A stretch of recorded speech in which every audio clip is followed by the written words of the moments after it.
Bonjour à toutes et à tous et bienvenue dans cette bimensuelle de rentrée 216 avec un programme un peu spécial puisque Crespin accueillait le premier salon des loisirs de la ruralité sur le stade Edmond-Rombie avec nos amis chasseurs, pêcheurs.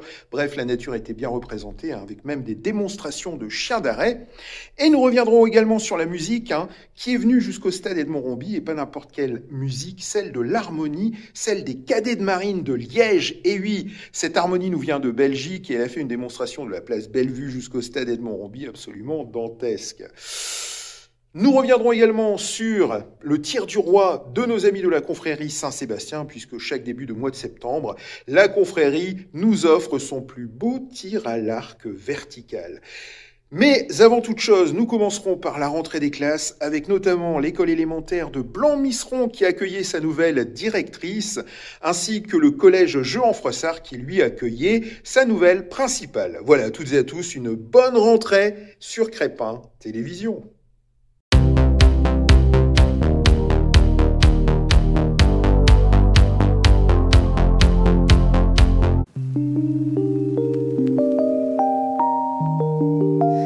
Eh bien, bonjour à tous, je m'appelle Françoise Boutet, je suis donc la nouvelle directrice de l'école des Blancs-Misseron de Crespin. Mes objectifs pour l'instant, eh bien, c'est de rencontrer l'équipe éducative et pédagogique de l'école, de bien faire connaissance, de voir un peu le fonctionnement de l'école, apprendre à bien connaître pour pouvoir après rebondir sur certains points afin d'améliorer les choses pour que les enfants réussissent au mieux leur scolarité au sein de l'école.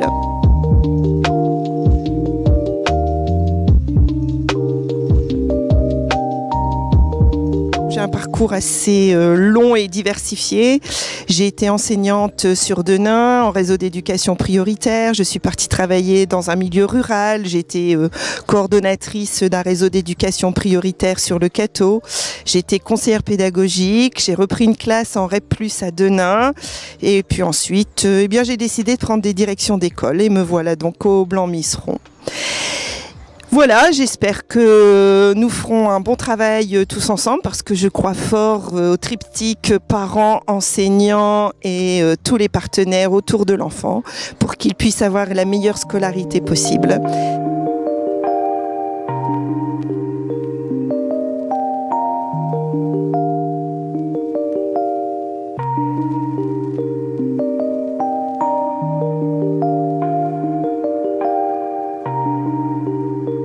On voit que c'est un établissement dynamique avec plein de projets. Donc les objectifs pour l'année, c'est la réussite de tous les élèves, les accompagner au mieux. Alors cette année est marquée quand même par la réforme sur les 6e, 5e avec les groupes de besoins. Donc avec un accompagnement un petit peu plus renforcé sur le français et les mathématiques. Donc on va mettre en place cette réforme et toutes les équipes sont impliquées pour amener les élèves au meilleur de leur capacité et de leurs possibilités.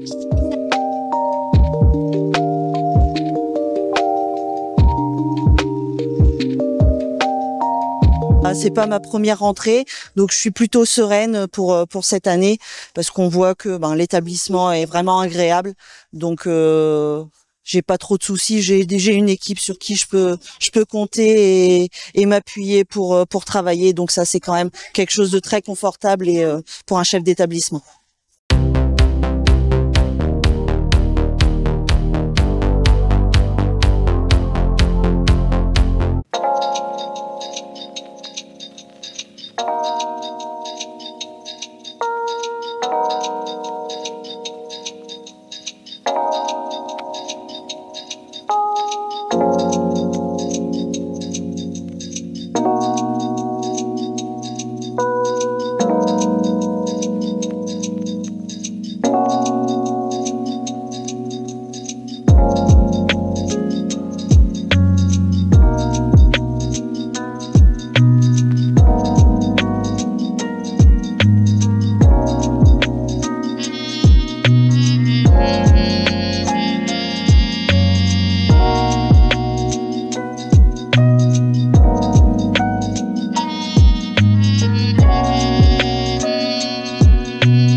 Chaque année, le tir du roi se déroule le premier dimanche de septembre. Nous avons réussi aujourd'hui par un superbe temps. Ce n'est pas toujours l'occasion, mais ici on est bien servi. Et nous avons du monde pour ce tir qui ne dure qu'une fois par an et qui nous permet de faire survivre la confrérie.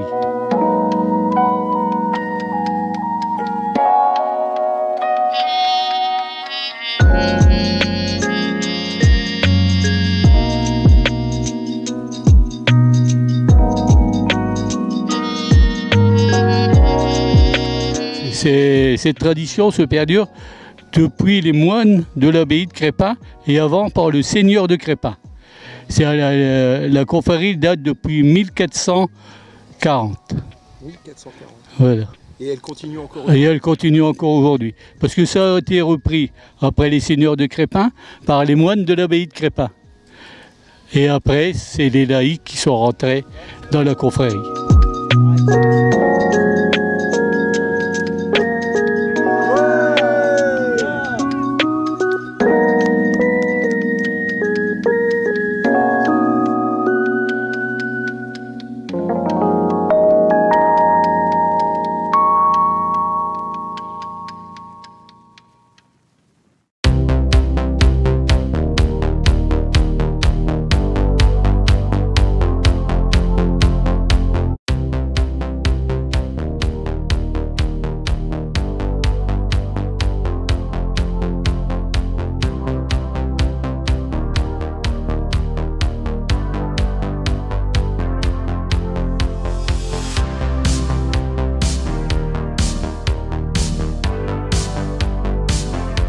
Bonjour à tous, nous sommes aujourd'hui présents sur le premier salon des loisirs de la ruralité à Crespin, avec la présence de la Fédération de pêche du Nord qui tient un stand avec plein d'animations pour les jeunes et les grands aussi. De nombreux exposants sur la chasse et la pêche, et différentes associations de piégeurs qui sont là, qui expliquent les différentes espèces nuisibles qui risquent un jour d'envahir notre environnement. Et ils sont là pour régulariser tous ces nuisibles, cet environnement. Et aussi l'association des chasseurs de gibier d'eau de Condé, qui m'a beaucoup aidé pour l'organisation. Monsieur Raoul Barry et Philippe Megel, que je remercie.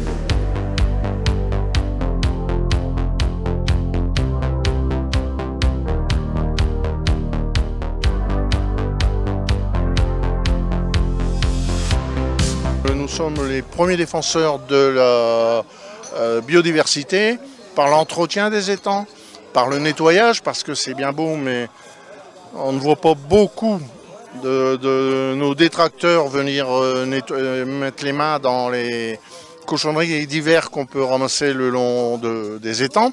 Vis-à-vis de la population rurale, on est bien perçu et bien accepté. Pourquoi? Parce que c'est la vie de tous les jours, c'est comme ça que les gens perçoivent la chasse. Et ici, vous avez également les piégeurs qui sont indissociables de la chasse pour préserver, pour détruire les nuisibles comme le renard, par exemple, qui fait des dégâts faramineux sans sélection, et donc qui sont également très utiles pour la chasse.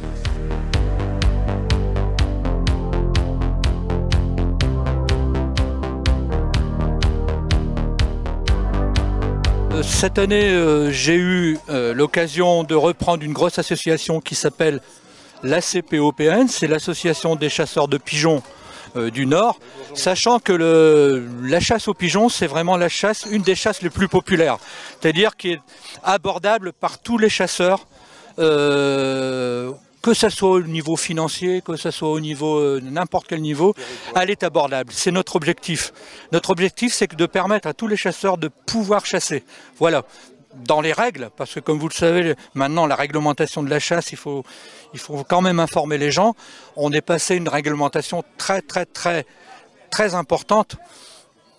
On a des armes dans les mains, nos armes sont répertoriées sur des fichiers officiels.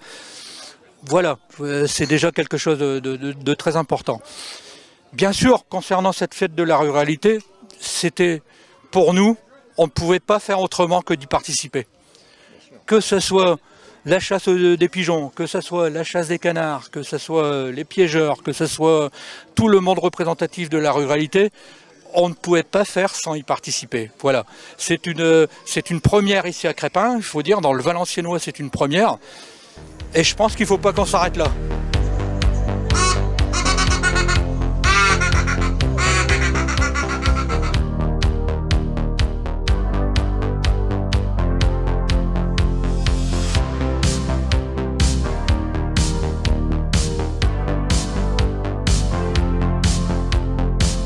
On connaît la fédération de pêche, notamment la pêche de loisirs, mais en fait ce n'est qu'une petite facette de tout ce que l'on fait à côté. Et donc aujourd'hui on a l'occasion de vous montrer notamment tout ce qui est les missions de protection de l'environnement, notamment de restauration des cours d'eau, restauration des frayères, accompagnement des associations. Sur le département on a 84 associations dont la Gaule Quercitaine, les Amis de la Gaule, voilà. Ce sont en fait essentiellement des sentinelles parce qu'en fait avant tout un pêcheur c'est quelqu'un qui est attentif à l'environnement. C'est l'un des premiers à nous signaler également lorsqu'il y a un désordre écologique. Le premier pêcheur ou chasseur va nous dire voilà, il y a tel ou tel dérèglement, donc on est toujours, il faut toujours être vigilant par rapport à tout ça.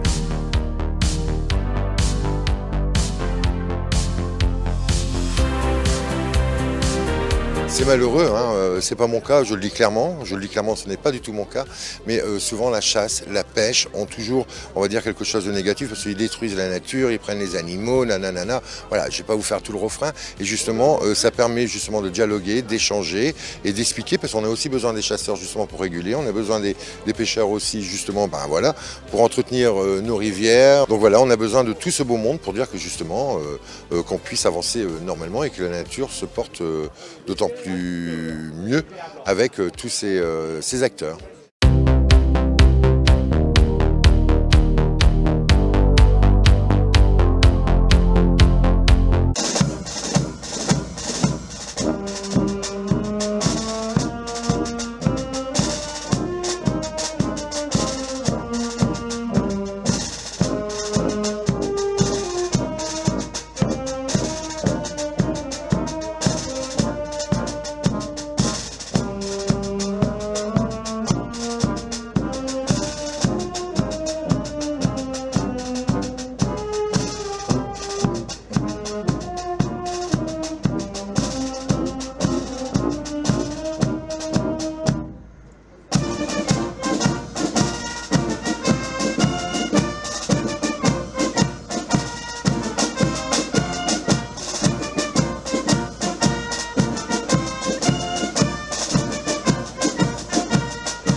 Les Cadets de Marine, c'est un mouvement de jeunesse qui existe depuis les années 80.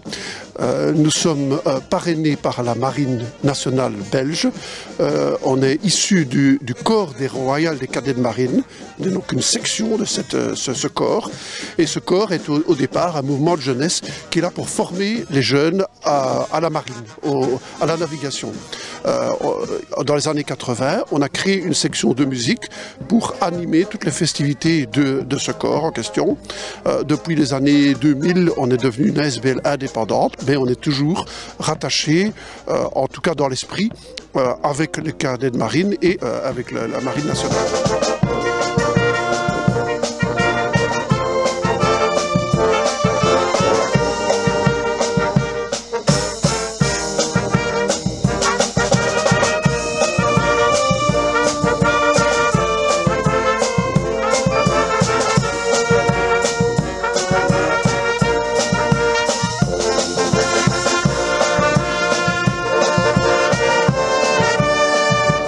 On a un répertoire très varié, des musiques militaires bien sûr, des musiques de variété, des musiques de film, parfois des musiques classiques adaptées évidemment aux harmonies. Nous sommes un groupe composé d'environ une cinquantaine de musiciens. La structure type harmonie, c'est-à-dire aussi bien des instruments de cuivre, des instruments de bois, des percussions et bien sûr une batterie fanfare.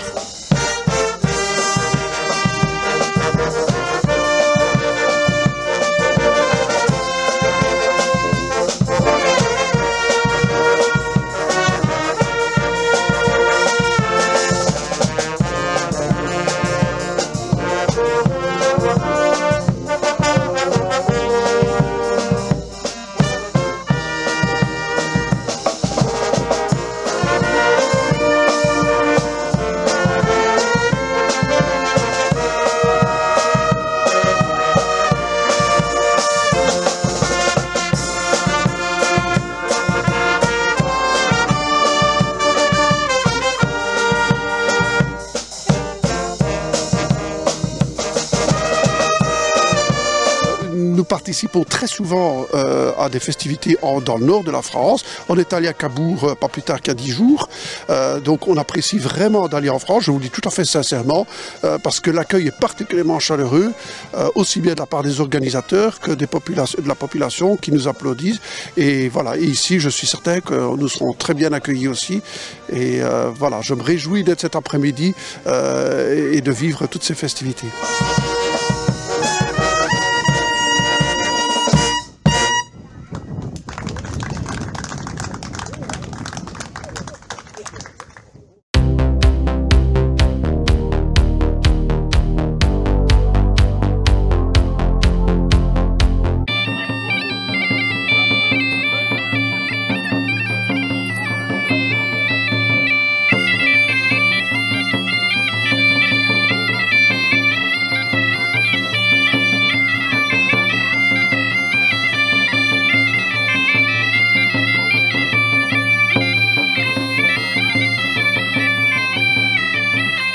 En fin de compte, on va emprunter le chemin d'Alexandre le Géant, qui a été créé il y a maintenant un certain nombre d'années par les enfants de Madame Taffin. Les enfants ont été tellement contents que maintenant, il est inscrit presque au patrimoine, pas mondial, mais au patrimoine, puisque en fin de compte, c'est un chemin qui est au comité départemental de la randonnée pédestre. Et on le fait vivre, bien sûr, en participant à une randonnée. Donc c'est toujours au mois de septembre, puisque c'est pendant la journée du patrimoine. Alors je vous présente, il n'est plus à présenter d'ailleurs, c'est Alexandre Lemeunier. Voilà, il a 15 ans cette année. Ce projet date de 2008, donc un projet d'école. Où les élèves ont participé à l'élaboration de sa tête à base de papier mâché. Alexandre en fait fait allusion en fait au moulin de Crépin. Moulin de Crépin qui était très réputé dans la région lorsqu'il fonctionnait encore. Et à côté de lui en fait une histoire est venue se greffer avec des personnages où on va un petit peu mêler la réalité et puis la légende. C'est ce qu'on a voulu faire. Donc aujourd'hui, il y a Hazel, la corneille, qui niche au moulin. Et puis présent également Morosus. Morosus, en fait, c'est l'homme cornu que vous apercevez. C'est un ancien bandit de grand chemin, fait en faisant allusion à l'histoire de Saint-Landelin, puisque Morosus, c'était le nom de brigand de notre moine Saint-Landelin, fondateur de l'abbaye de Crépin. Voilà, il est maintenant repenti en quelque sorte et il offre des bonbons aux enfants et voilà, il est aussi présent sur cette marche dans le cadre des Journées du patrimoine.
est là pour amuser les gens, pour les faire danser, voilà, pour les faire rire, pour faire la fête. Voilà. C'est le côté festif du Moyen-Âge qui nous intéresse. Voilà, faites la fête, pas la guerre.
Nous avons créé une cagnotte Litchi ouverte et disponible au public à partir de ce week-end.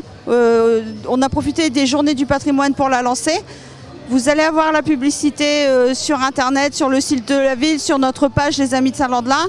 Vous pourrez utiliser le QR code et faire un don si vous le souhaitez restaurer, enfin nous aider à restaurer le patrimoine de Crespin, une infime partie du patrimoine de Crespin.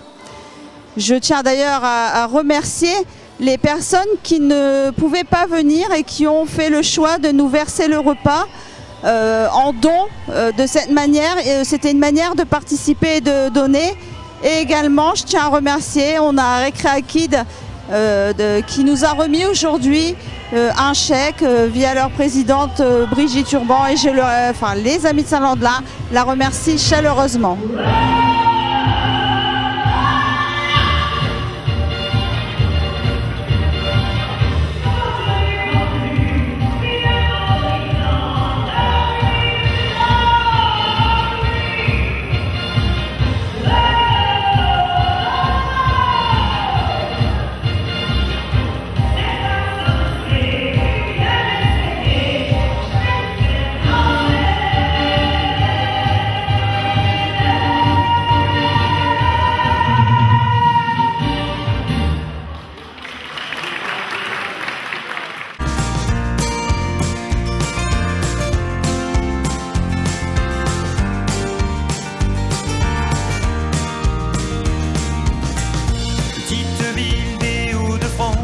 la frontière de la Belgique, de par son passé, son ambiance devenue peu à peu touristique.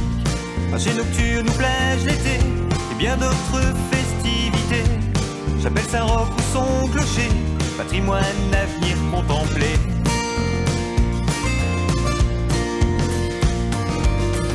Si tu ne sais pas quoi faire demain, viens faire un petit tour à Crespin, voir l'église Saint-Martin ou l'abbaye rue du Moulin. Si tu ne sais pas quoi faire demain, viens faire un petit tour à Crespin. Bonjour à tous, donc le but c'était de pallier le sport et la culture à travers les journées du patrimoine. Donc c'est pour ça qu'avec mon compatriote Lucas, on a fait un parcours pour la journée du patrimoine. Donc le but c'est de faire un parcours en mélangeant le ludique et le côté sportif pour justement redécouvrir ou découvrir, comme monsieur le maire l'a dit, tout le patrimoine de la ville. Boire une emblise à la brasserie, un samedi après-midi, aller jusqu'au bord de l'Ogno et écouter le bruit de l'eau, arpenter le roi de Blicky, direction place Léon Stradi, et voir à travers des photos l'évolution de notre amour.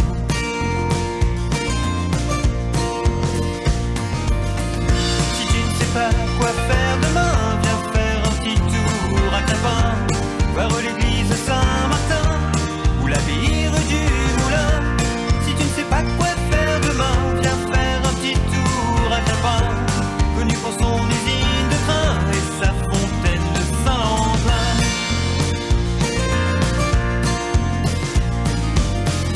Et Alexandre le Meunier, géant qui fait notre fierté, vous fera découvrir, partager ce qui fait notre identité.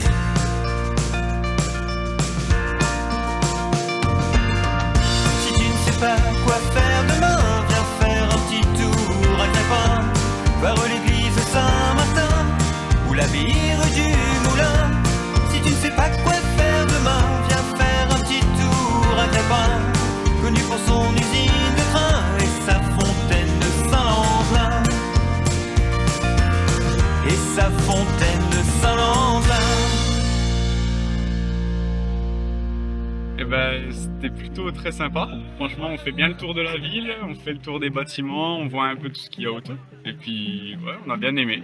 On a très bien aimé. Alors dites-moi, vous venez d'où? Moi, je viens de l'Est de la France. Et vous êtes où? Franche-Comté, c'est Montbéliard, ça s'appelle. Et alors, il est comment le Nord? Le Nord, pour l'instant, ça va.